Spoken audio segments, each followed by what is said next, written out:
একটা মজার বিষয় কি জানেন? মজা না, আসলে এটা অত্যন্ত বেদনাদায়ক বলতে পারি আমি। এই যে কেরানীগঞ্জ, এটা জায়গাটা অনেকে চিনতে পারবেন, বিশেষ করে যারা কেরানীগঞ্জে বসবাস করে।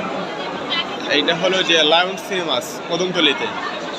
তো এইখানে 4টা সিনেপ্লেক্স আছে আর কি, সিনেপ্লেক্স মাল্টিপ্লেক্স, 4টা স্ক্রিন। তো আজকে শুক্রবার আমি দেখলাম যে এখানে কাউন্টারগুলো বন্ধ, সবগুলো কাউন্টার একই রকম। তো এখানে যেহেতু ফুড লফট আছে, বেশ ভালো পপুলার জায়গাটা, বেশ ভালো।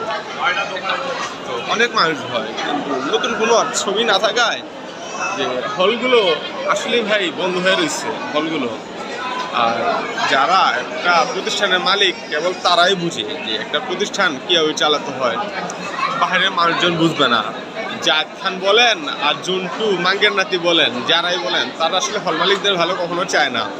যখন বিদেশ থেকে কিছু কিছু সময় আমাদের বাংলাদেশেই অনেকে ছবি আমদানি করতো, আমাদের শাহরুখ খানেরও, আমাদের শাহরুখ খান বলবো না, যে প্রতিবেশী দেশের শাহরুখ খান।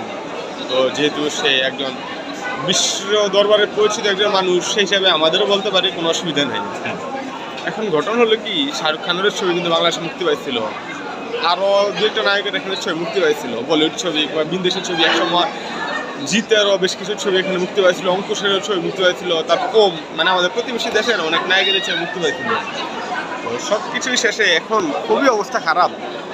যখন কিছু ছবি থাকে বাংলাদেশে, তখন কিন্তু স্ক্রিনগুলো, হলগুলো চলমান থাকে, কিন্তু আমাদের যে জন্টু আছে না, আর যে জায়েদ খান যাই বলে না কেন, এই মাঙ্গের নাতিগুলো কখনো হল মালিকদের ভালো চায় না, কখনোই না। যদি ভালো চাইতো তাহলে আজকে হলগুলো বন্ধ কেন? 1200 হল থেকে কমতে কমতে এখন 50-60টা হলে চলে আসছে।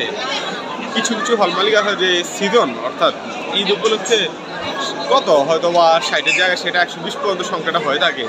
হল মালিকদের হালুয়া খুবই টাইট হয়ে গেছে।